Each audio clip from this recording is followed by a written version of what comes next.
啊，我们扣一个好，看看多不多啊？这个有直播的感觉哈，有直播的感觉。如果是没有哦，我还说正手，如果没有的话，就选这一张嘞。其实都挺好哇，这么多啊。今天我看了大家接龙的话，第1张和第3张有接龙，第2张基本上没有接龙。我说第2张我都没打印啊，这个肯定要顺大势是吧？肯定要顺大势。既然这么多的学员都觉得这一张画出来挂在家里，因为这学期大家也知道，没有怎么画横幅的，特别4尺的就没有横幅的，没有横幅的，考虑到这个就是我们这个很多学员说要参展要怎么样所以这学期呢，我们的主题就是以束缚为主，就是以束缚为主，下学期的话，有可能我会考虑画一些什么叫厅堂画。什么叫厅堂画呢？就是悬挂于我们这个沙发后面或者是会议室或者茶室一些横的一些构图，这样子便于我们学画学到一定的时候，我们就可以把这个画自己画的画。放到自己家的那个沙发后面，对吧？小8尺的、小6尺的，是吧？一般现在的厅都比较大厅都比较大的话，如果是沙发后面，沙发现在一般都3米多长，如果画4尺的，其实都还小了一点，小气了一点。最好是挂什么？就是小6尺的，什么叫小6尺呢？就是我上次教过大家的，6尺整张的高度一般是96。我们就怎么办呢？裁掉16公分，长度1.8米，高度80，非常适合现在城市里的这个家庭来悬挂。因为很多城里它不像我们彩墨之家这个房子都是3米多高这个就是我6尺的都非常方便。但是现在很多就是2.6米、2.7米这些高度，最多就是2.8米所以显得呢，如果是6尺的呢，沙发1米上去以后，再往上面走的话就很挤就是这种形式了吧。当然还有好多的我还有很多想法。以后就是一个班，就是不是一个班就是我们一届网络班，就一个主题。你比方说可以以像这学期是以什么？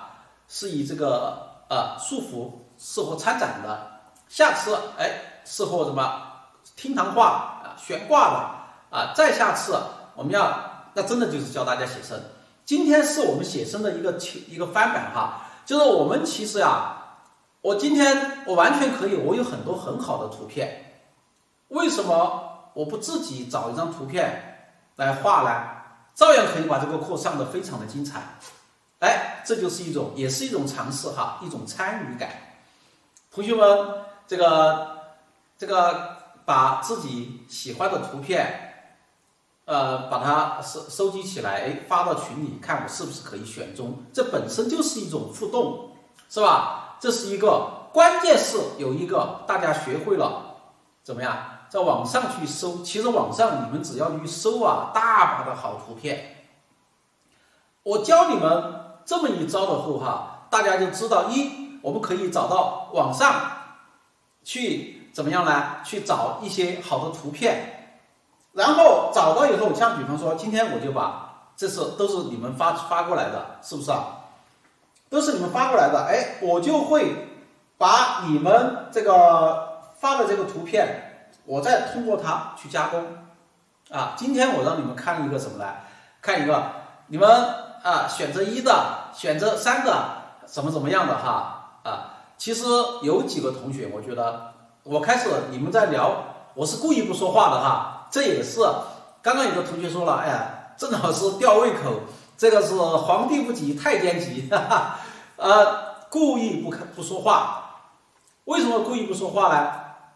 我要是一说话把基调定了，大家那种参与性就没了我觉得这挺好的。其实这种参与会使整个的课堂，整个这个它这个包括我们群里啊，它也是那种大家互动，其实也是跟上课一样的，哎，大家有一种参与感，有种这种感觉哈。所以说，我觉得有几个同学挺好的，大家他的说哈，就是说，不管是曾老师画1张、画2张，哪怕3张都画，最终我们多了3张课稿，是不是啊？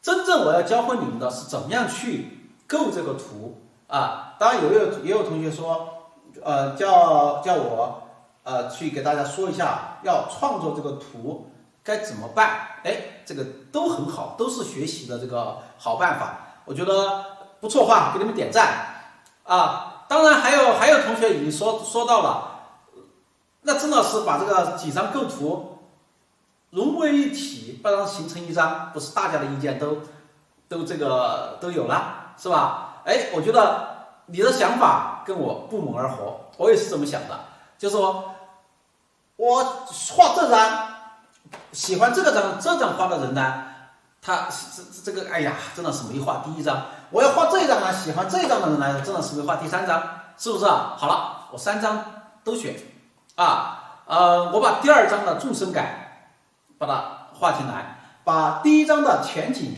把它画上来，把第3张的这个背景我把它画上来当然大家要注意啊，还有一个人把别人画了一张油画，这个画出来，因为油画跟国画，我们千万不能把它画成一模一样。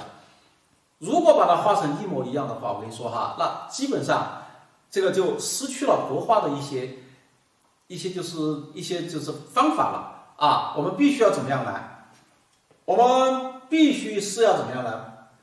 通过照片，通过它的这个组合，像有些不该要的就不要有些觉得好的，我们把它拿下来，是吧？然后最终把它拿出来以后，抓吧以后，再形成自己的再形成自己的一个风格怎么样把它变成彩墨山水如果我今天把它完全照搬，那你们基本上学不到东西。我也不想这么画。如果我真的要画，我也可以把它画出来。哎，我把上面雪山画了，既然我上面的画了出来，我下面我把它倒过来再画一道，是不是但是我觉得这样没意思，就把它画得太近了吧，这跟这个一模一样的道理就没意思了会把这些道理会画一点。好，在画的过程中呢，比方说像我现在这张画我就把这前面2棵树这个树我把它给拿出来以后，整个来说这张画呢，大家也有学员说这张画有点深沉了一点整个调子非常的暗，但是其中你其实要找里面的一些基调它这里面它确实它这张画其实纵深感非常非常好。其实真正的我要画这张画的话，那我有可能把它画成一张很大的，不要画成那个横的，要把它画成什么样？比方说2米乘3米竖的，那画起来才过瘾但是我肯定会把它画的更亮丽一点更亮丽一点。比方说我会把这个树这个树太暗了这个树恐怕他们说的有可能是电脑合成有可能是电脑合成的，把树把后面的背景这些这个我不管它，因为这方面呢我不是太懂，我只是觉得这张画是非常的漂亮这张画非常的构图整个的来说确实很多人现在跟我学习了一段时间，都已经了解了我的一些这个喜欢猎奇，我喜欢画非常奇特的一些构图，而且是很唯美的构图，这张画是适合我的。但是我要如果画的话，就这张的话这个应该是条路，我觉得应该是一条那个开车进去的路，这里有个湖，是吧？但是我就把它变成小溪我把它变成小溪，把它推得非常远这个湖这些有可能把它画得更明显一点，就是整个调子让它更明快一点。然后这个山到时候根据情况，有可能我会把它加高，下面是雾气、云气这些要画是这么一种形式的画当然这个树到时候看，有可能这个树不至于把后面画的这么深，透过去这个树还能看到后面的东西那个纵深感是吧？然后整个它的视觉冲击力这张画是有的。啊，如果单独画这张画，我是这么画。至于这张呢，好多学员也看到他的问题了。这张画非常的明快，适合挂在我们家的这个后面啊，适合挂在家的后面啊。但是这张画有个问题，什么问题呢？没有纵深感。它没有纵深感的话啊，它比方说现在就是说这一排，而且这一排都太平啊，特别是这里，你看这一排，如果我们画这样子的，可以把它放大一点。要不要我都无所谓，要照片就可以了。再大，最大啊，好，大家看哈，如果是我们跟着照片画的话，它这一排是吧，就非常的不舒服啊，太平了。然后这座山，这座也是一排，它这个都不好。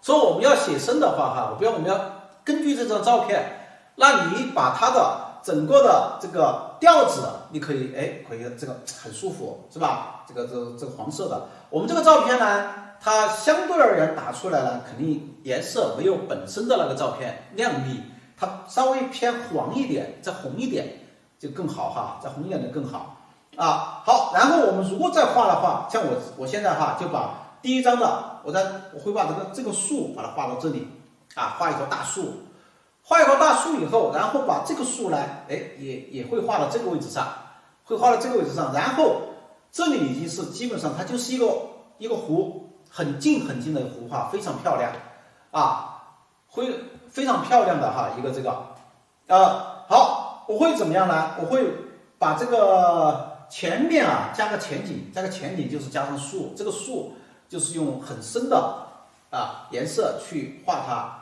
这个树呢，它既然是秋天，有可能我就是画枯枝啊，画枯枝的目的是因为我不要去因为很多的树叶把后面的这个挡住。好，然后我觉得这里还少了一个什么呢？少了个纵深感。那有可能我会在这个位置上啊，我一条小溪把它延伸过去。看看是不是哪里还可以加点什么一个落差的这个流水口啊，或者是有没有落差，到时再看哈，看是我这个创作了再说。好，然后这里1、2、3、4，好，我恐怕会把这座山啊该去掉就去掉了。这座山也是该悬空的，就在它顶上有点云气，下面就该没有就没有了啊，有很多的方法可以去解决，但是是从这里来的啊，是从这个照片这里来的。我们觉得哈，我就觉得照片叫照片，哈哈。我觉得这种形式的上课呢，第一，同学们有参与感；第二，同学们通过讨论以后，这个画的特点，那个画的特点。本身对于你们来说，大家就是在学习啊，所以说是非常好的一种学习方式。我不知道你们觉得这种方式好不好啊？如果觉得好的话，我觉得我们以后这种形式是可以多来的啊，是可以多来。因为我有很多，我是专门搞这个，我自己也设了很多的这种影哈，每次出去都照很多的照片特别是以前我也给大家说过，以前在我们刚好有那个什么数码胶卷的时候，还不是数码，还是胶卷的时候那每次出去带上几十个胶卷，带了都基本上照完了回去你照了相，你还必须把它洗出来，哪张好哪张不好不知道是吧？每次回来就是一大登照片一张一张的用那个相册把它弄着，最后实在太多了，干脆就一堆在那里。10几年以后，几年以后，照片与照片粘在一起了，所以说很麻烦。到最后呢，这个有数码相机了，那就更加是了，那个有多大的这个内存就买多大的内存这个也是有很多的照片画回来就放到电脑里太多了。但是你要我去选的话，那我也会有时候我也会在电脑上去选。比方我要创作某个地方了哈。哎，我实在没有时间去写生，我也会在电脑上去选一下，能选出很多好照片。所以说，我觉得这种形式呀，对你们岁数大的人现在不方便出门的人，就完全就可以打开你们的思路打开你们的思路，从另外一个角度让你们去逐步除富，哎，又学到怎么样通过照片去完成一张很好的、很唯美的构图。这是我今天想做的。所以这次我们收官之战，就是我们本节课的收官之战我就是有这么一个想法，希望给大家学了这堂课以后举一反三，能够学到更多的彩墨山水画的知识好，这个我们就画到这里大家看，现在我已经构好图了已经构好图了，基本上呢隐隐约约的，比如这个大树是吧？这里画一块石头我都把它画得很深把这个石头要画得很深。然后呢，这个树这些都画得很深，有枯枝这些后面这一排，后面这些就是把它画得很亮了然后呢，这些树这些我也有意识的把它调整了一下，让它错落有致让它错落有致，有前有后。为什么我这里要画一个小溪口出去呢？增加它一个透视感也就增加它一个纵深感。让整个画面不至于就是一排堵在那里，哎，把它推出去以后，你会感觉到这个地方推得很远，是吧？心胸会更开阔一点。好，在这种情况下，我们把雪山画出来，是吧？我会在这个地方这一块，画得很深，也是为了目的就是为了通过山它的变化通过山的变化。让整个画面呢，它有个层次感。好，然后这里倒影这些也好画，但是我们要画倒影的时候呢，我不会像这个照片上这样子的还把上面的山画成什么样，下面画成什么样我不一定这么画，我们还是用倒影的形式，有一点波光粼粼的形式来表现它，这样子呢会使这个画面动感更足一点好，我在上课之前把我们怎么样呢？就是发现好的照片，但是好的照片它毕竟是照片，是不是它要变成画以后你还要有所去有所变化要创作，是吧？要创作。举一反三太难了举一反三是难，但是你们多看我怎么样举一反三，然后。逐步的有了这么一种概念以后经常举一反三就很简单了，真的是这样子的其实今天第二张画我也仔细看了，我刚刚通过投屏看了放大看了以后第二张画画出来也是非常漂亮的但是它也是适合画一张这个比较大的一张这个画看看高度够不够好，我们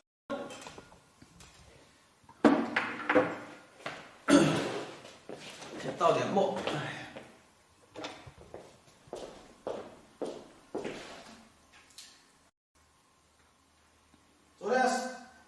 昨天剩的墨剩的很少。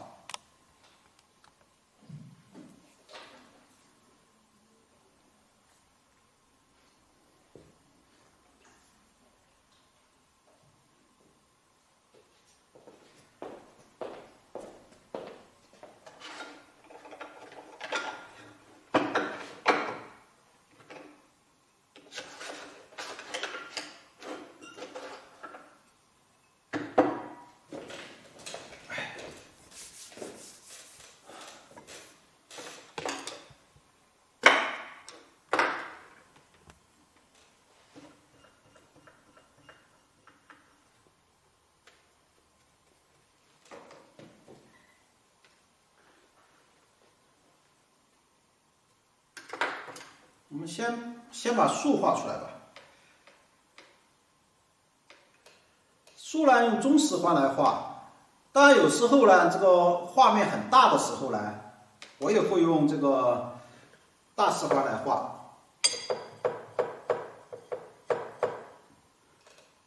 说了，今天我们这种画，这个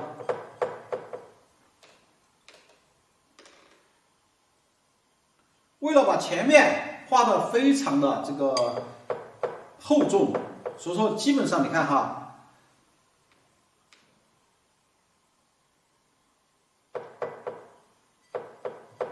好，我加了很多的墨在里面。前面这个树呢，它是本身在画这个树的时候哈，它是非常的深。那我们不要把它画的非常的像这么看这个哈，要把里面的纹路啊，要把它画的非常的漂亮。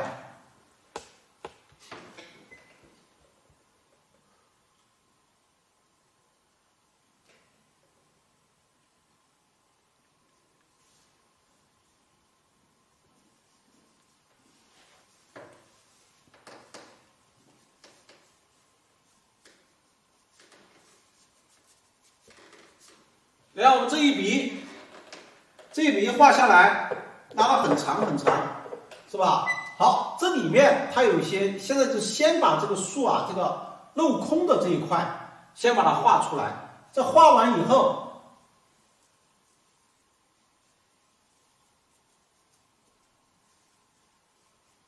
你看这里面有些结构啊。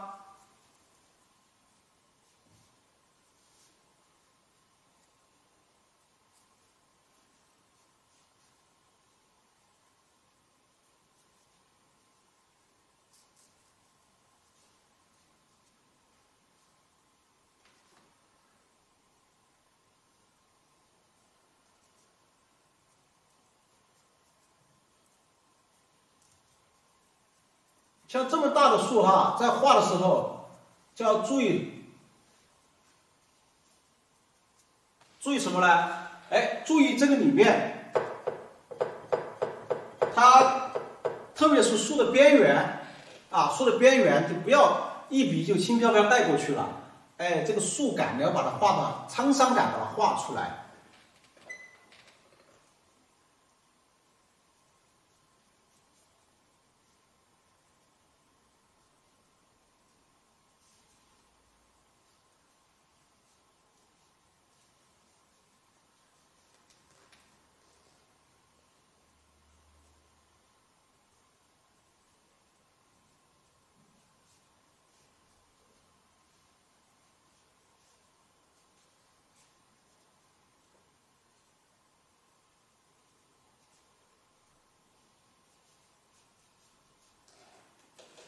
这个树感本身，这个照片上这个树感它也是就画到这里了啊，它就到这里了。好，然后我们在画的时候，像这个树感就也是不要再画了，不要再把它拉长了，因为我这里有很多的树，是吧？如果拉得太长太怎么样的话，反而会怎么样呢？会挡住。但是你可以怎么办呢？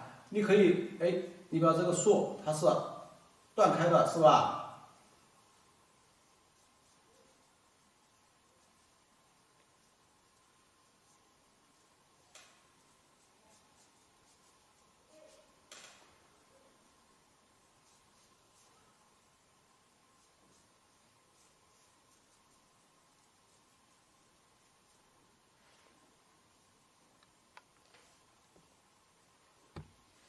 边看边画边看一下本身。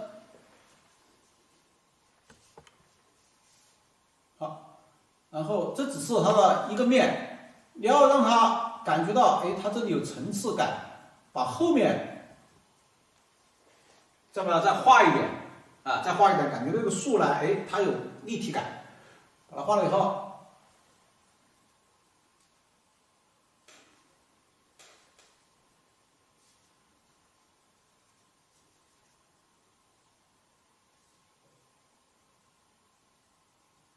这些结构是很重要，就是你要让别人感觉到，整个这个树枝它是长在这个主树干上面的。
然后我们在画树感的时候哈，这种纹理的变化是非常丰富的，是吧？是非常丰富的。所以说，有时候我看你们在画的时候，就是感觉到这个树啊，它这些肌理的效果都没把它画出来，啊，都没把它画出来。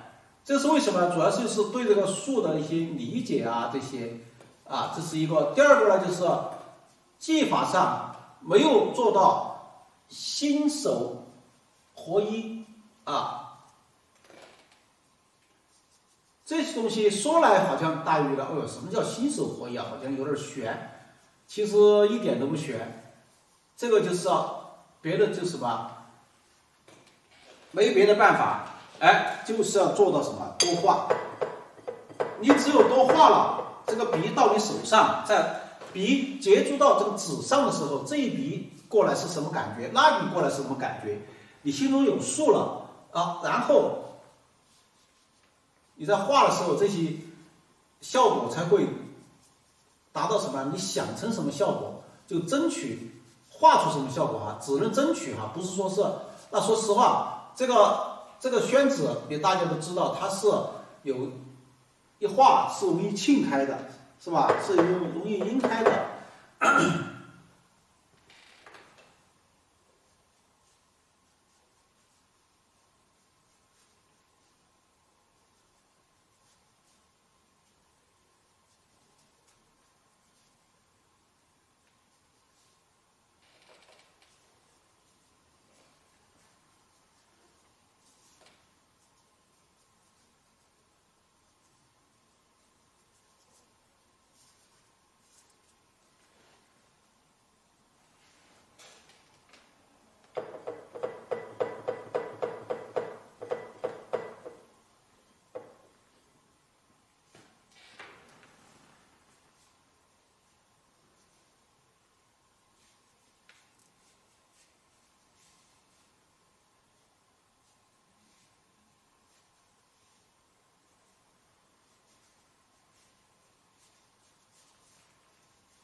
顶上太高了，我们就先别忙，一起画吧，站起来。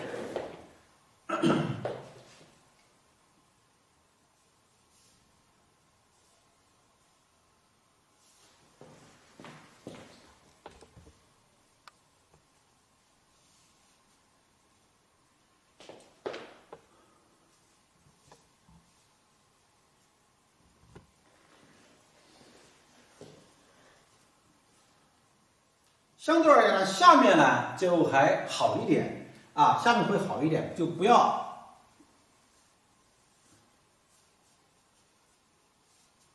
呀，就不要怎么样呢？就是说像开始下面这样子哈，还有非常多的这个纹理啊。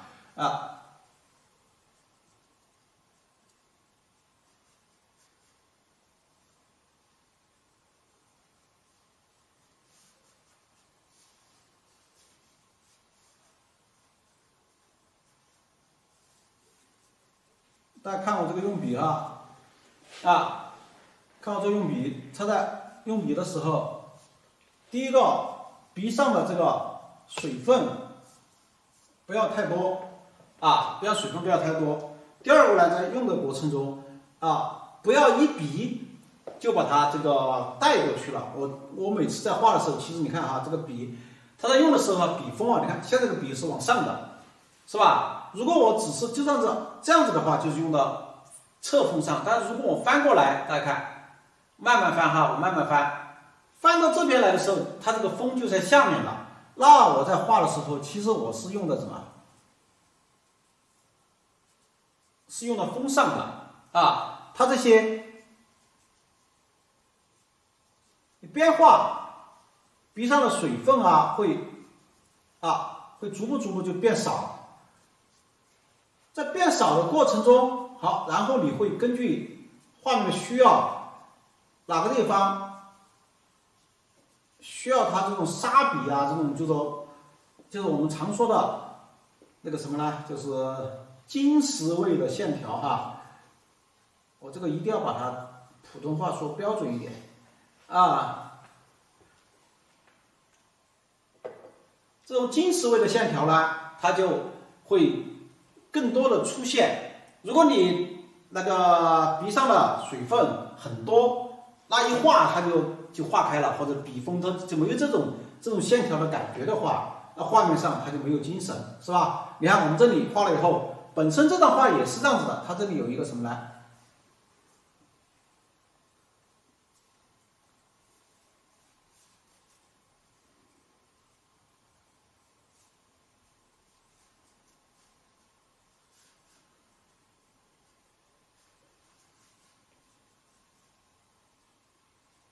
你看，我就画了以后，当然这里面也要有飞白哈，是留的有白，不是一根死线的哈，不是一根死线。好，它是从它后面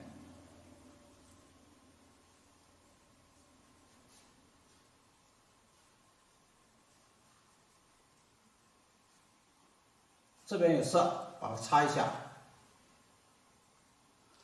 好，你看我这么一画以后，马上就会感觉到哦，这个树枝在前面，这个树枝在后面，是吧？好，这里是为了区分它，但是到了这里要注意了。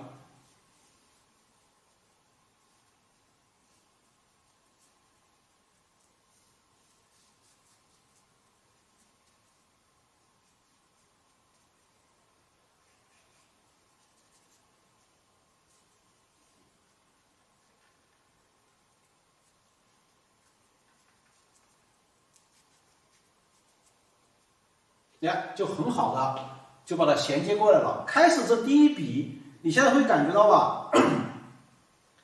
会感觉到怎么样呢？它是这个树啊，因为这个树林太大啊，它这有些地方是镂空的，两边把它包起来的，是吧？这种感觉就出来了啊。当然，画完以后，你可以去再考虑把有些地方。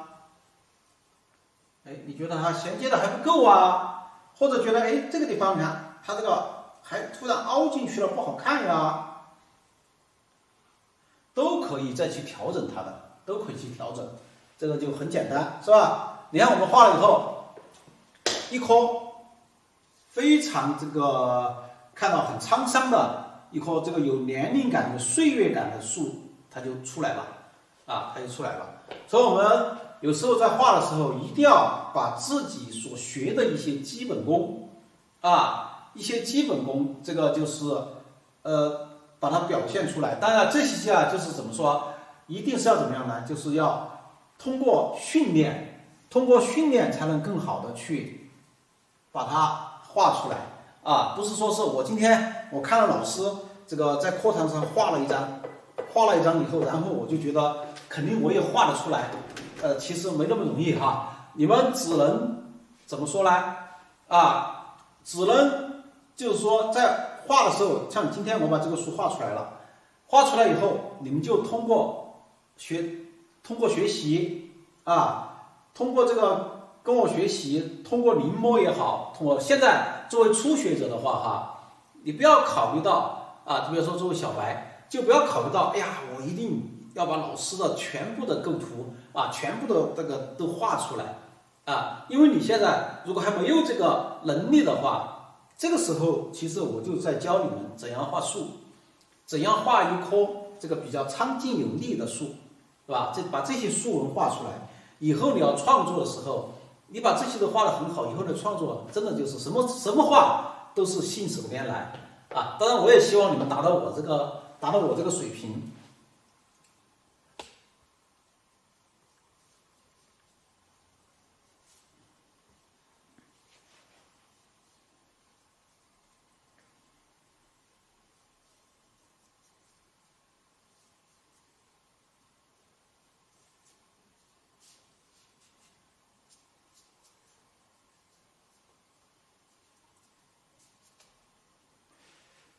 有时候我们在画画的时候啊，就是当你有了一定水平的时候啊，你会觉得随便乱画啊，就是我一直给大家说的先闯祸啊，我是特别喜欢就是什么样呢？啊，就是先闯祸。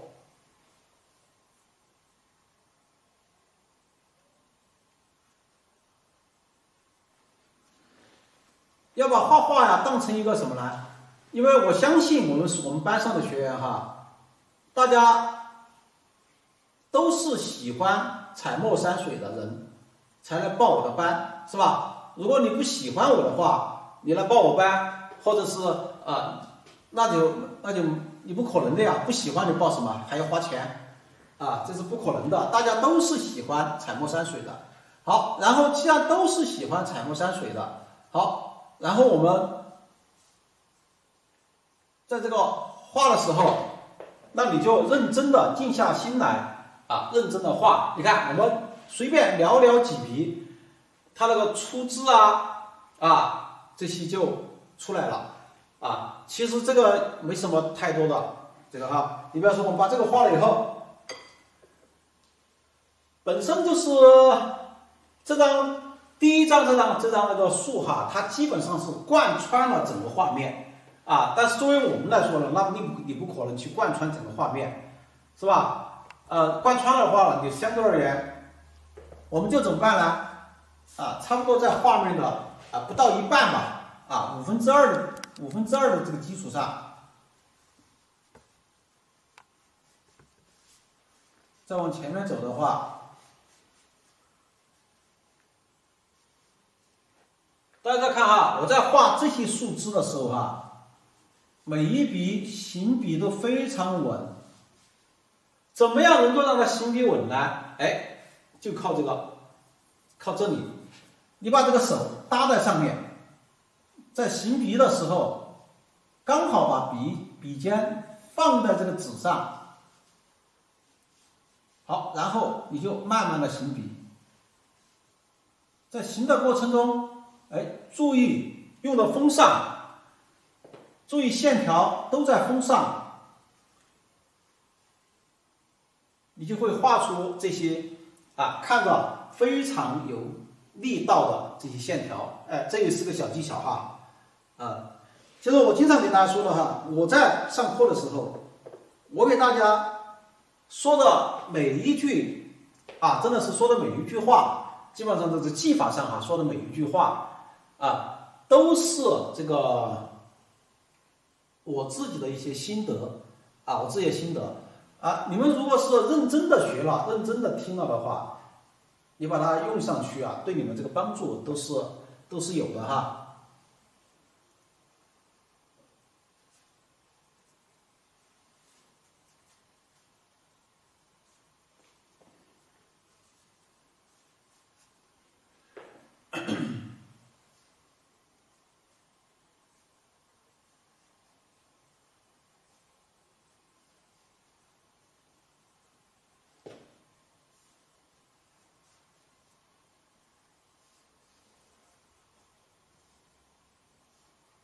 每一笔都要把它送到位。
你觉得，这个地方，它顶上这里画的比较出来的话，这里是不是？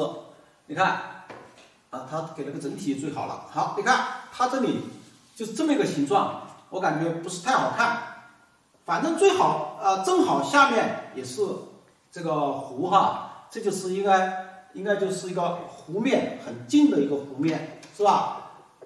那我们就在这个基础上，看看怎么去处理它一下。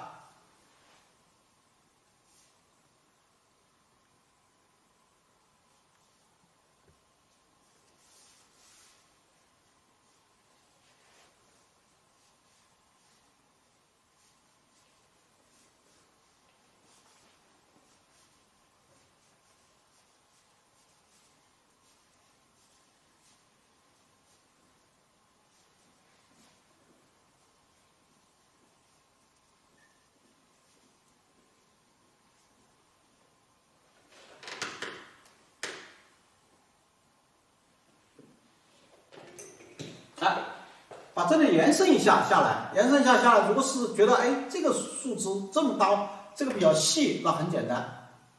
我一直给大家说，我这个树枝啊，可以随时加粗，而且加了以后，你还觉得它这个还不会太贪土。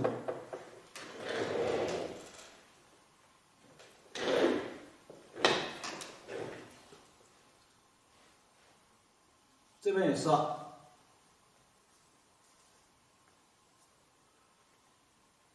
觉得它这个厚度不够，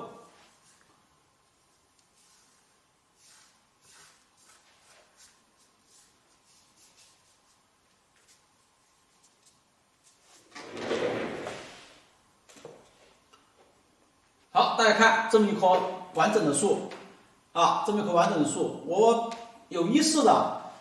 不要画太多的树枝，因为我到时候后面还有一些东西要穿插啊。好，把它画好以后，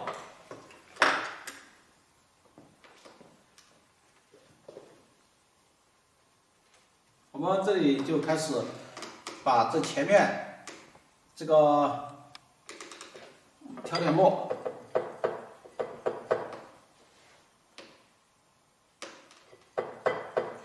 也是用很多的墨。刚刚你看画这棵树啊，我调了这么多的墨，基本上把开始的墨用光了。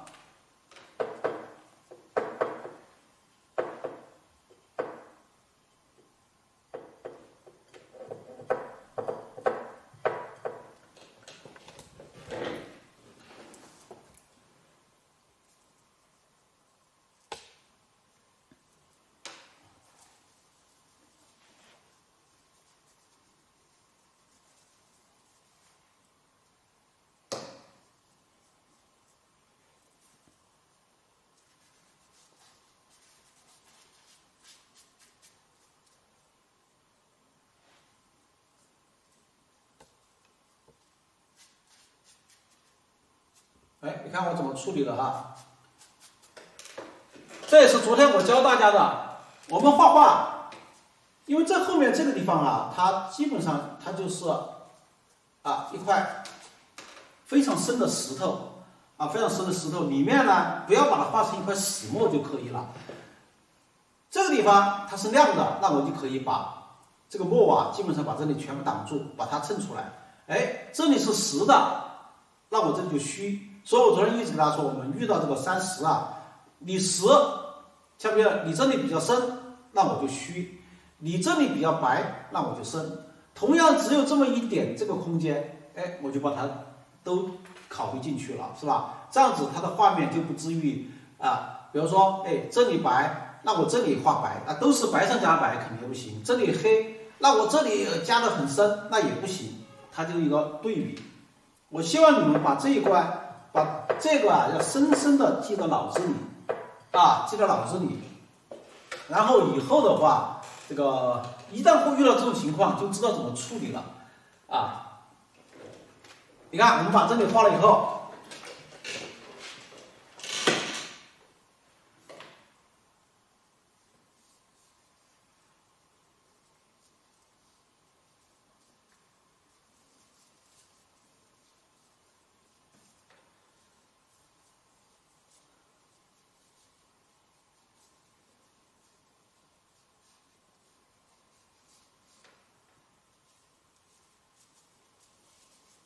这个地方也是一样的，它这里基本上是比较，你看都是很深的一块墨，是不是啊？那我到这里的时候呢，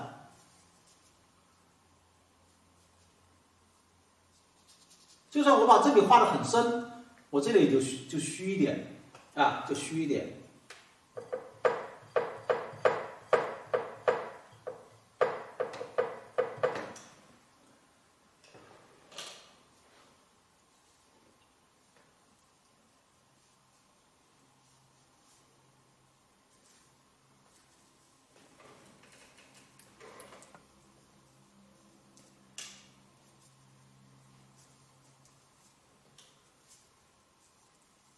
利用这个笔散开了以后，啊，就是这里虽然都把它画得很深哈，但是这些地方它都不算什么，都不算画面的这个主角，啊，所以说你看我在画的时候，其实都画得很虚。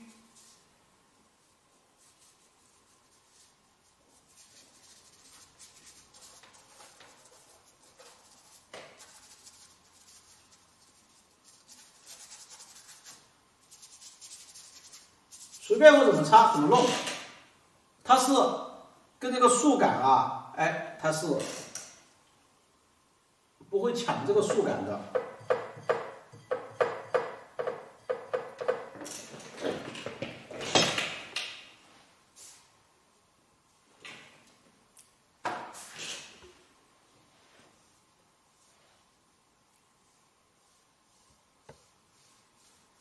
啊，这个又是一种笔法。这个笔法专门教过大家的，根据需要。现在它这个墨还比较多，我先去画一些，画到别的地方。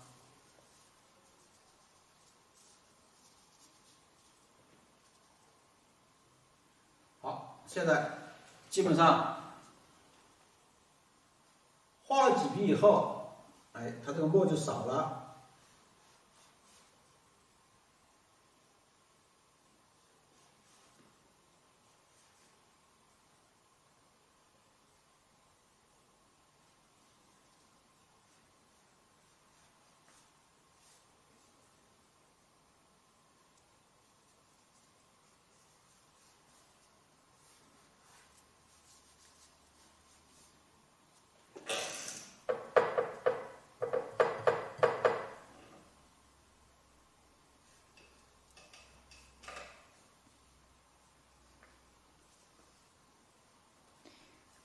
老师画的是第一张吗？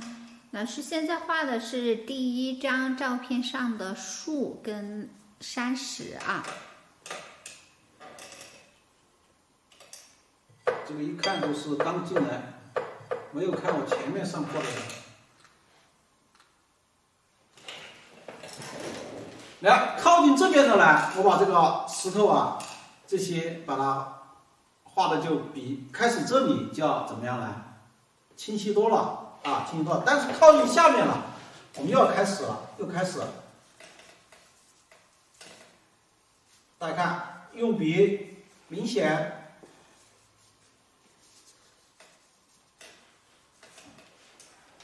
就比较深了。要是像基本上哈，把胶墨画好的话哈，其实这些啊，有好多人说了，郑老师，你看你画画都不讲究一个浓淡干湿啊，基本上都是胶墨。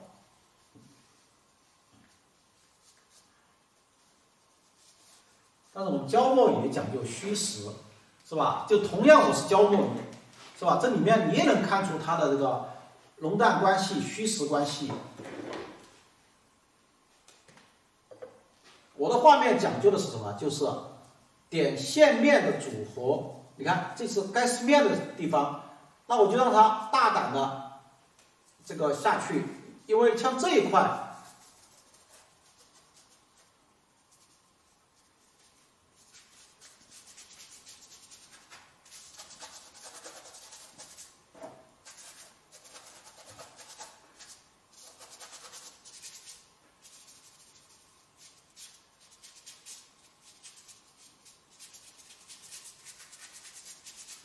像这一块，它就是让它整个画面来说，哎，就让它下去了。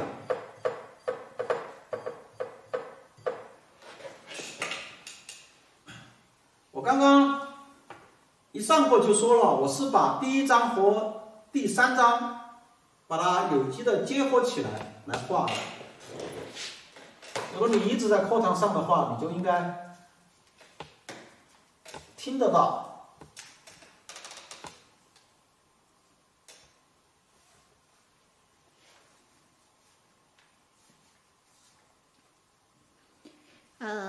不，没关系的啊。就是说，如果是大家有些老师讲的哪一些没听到的话，您在回看的时候都可以去认真去听的。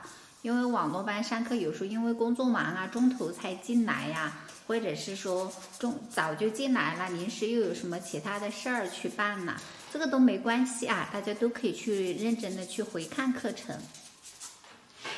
哎，你看这里面这个石头的变化它是有的哈。好，我们把这里画了以后，紧跟着我又用这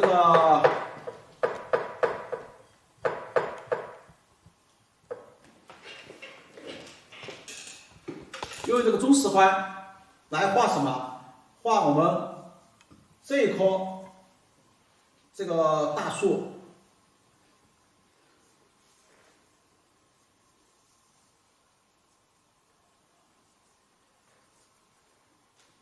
好多学员就说了，哎，为什么不先把这个石头先画出来，然后怎么样呢？其实啊，那就是因为这个树啊，因为那一棵树哈，那边这棵树呢，它基本上到边上去了，就是没有跟石头啊跟这里衔接。这棵树是跟石头衔接的，那既然要跟它衔接，有这么大一棵树，而且是基本上倒着的啊，你就这个时候就不要往上了啊，往上的话就把上面我要表现的东西挡住了。啊，他们都属于是什么呀？都还属于是，就是说在画面上不属于主角啊，所以说，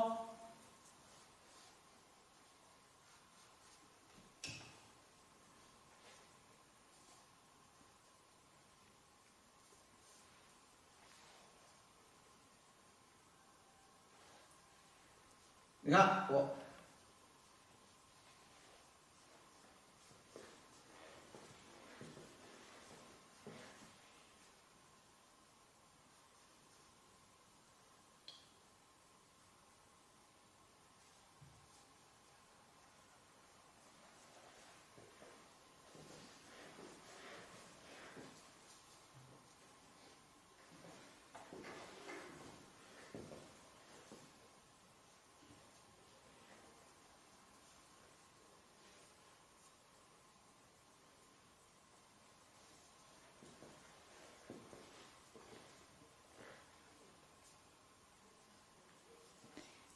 老师画山石酣畅淋漓，是的，画山石是非常快的啊。但是我们除了画好山石，也要细心收拾画好这些树。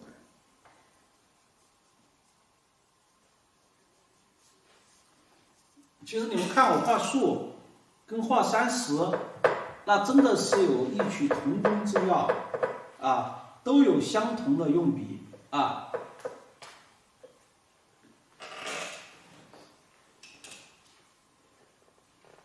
哎，这大家看到吗？就是因为我这里要画什么？要画树根。这个树根的话，你如果是要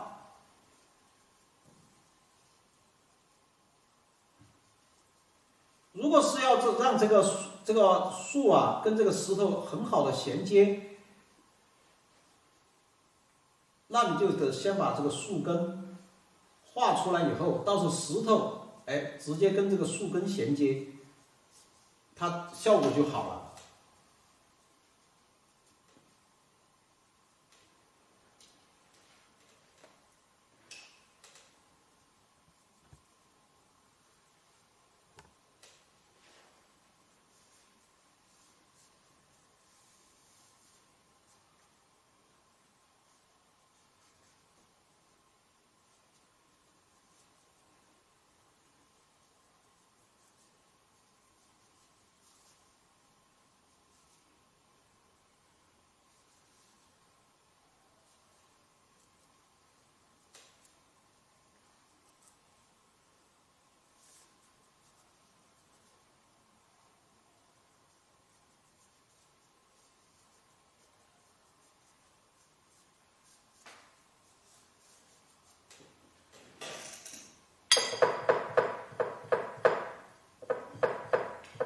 包括我们在画树的时候哈，也是，你只要进入了这么一个节奏了以后哈，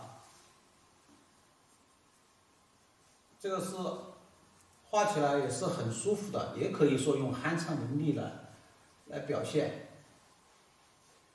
但是你在画的过程中，那一定就要注意它整个这个树的一个结构、前后层次、虚实关系。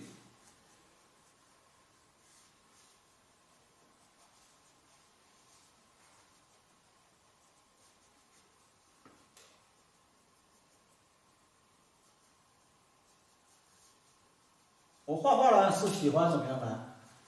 啊，画树哈，是喜欢把这个树干从中间，先画出来，画出来以后，哎，然后再根据画面的需要去调整它。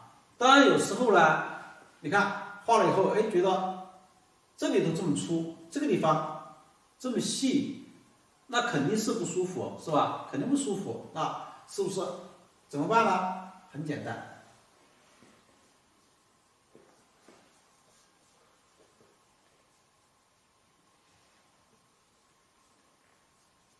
你看稍微加一点，它就自然而然的就感觉哦，后面还有一个层次。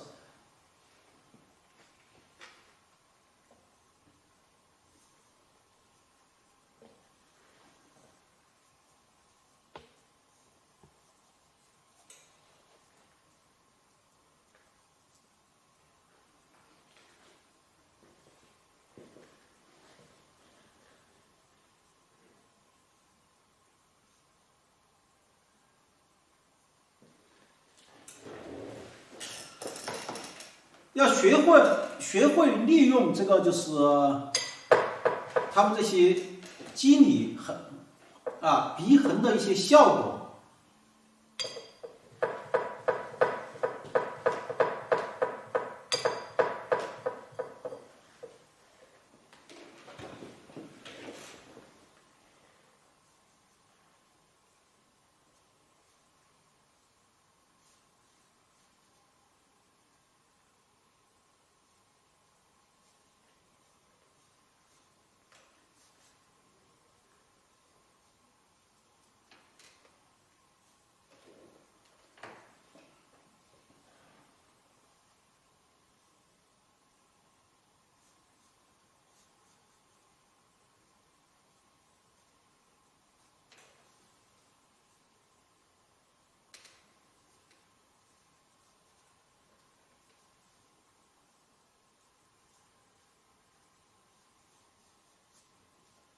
因为给大家说了嘛，我们这棵树呢，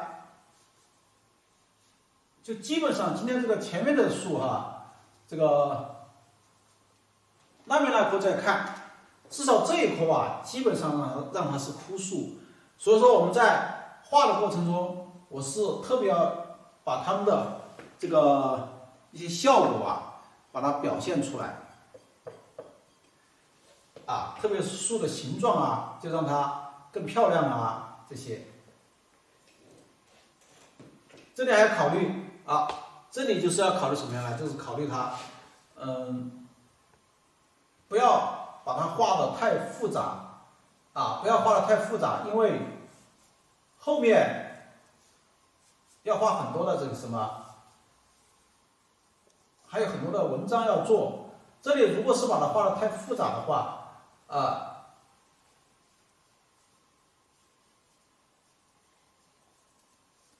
到时候后面不好去那个。但是我们现在基本上，你看我这里就不要再去，基本上就是树枝很深的树枝，中间不要镂空，到时候它们就会在它的前面。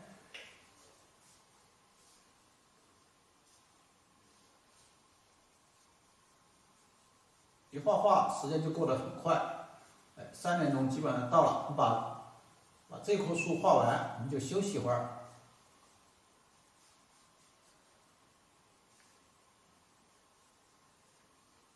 这种画肯定也够像。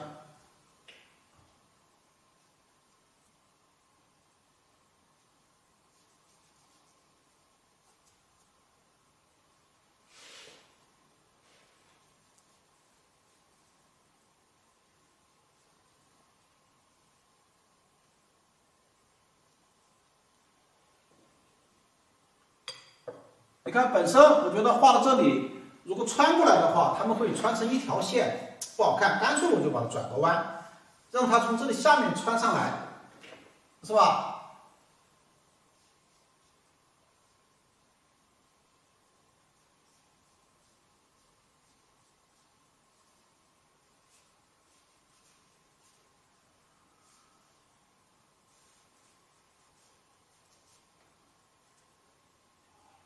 数字与数字之间都可以互相穿插。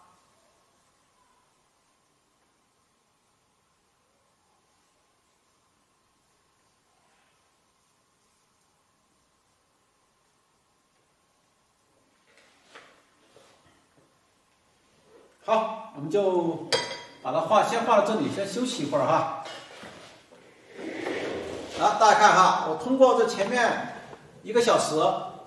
我们画了2棵形态各异的这个树，是吧？画2棵，一棵呢直插云霄啊，顶天立地；有一棵就基本上就注意什么？就注意把它往下压了。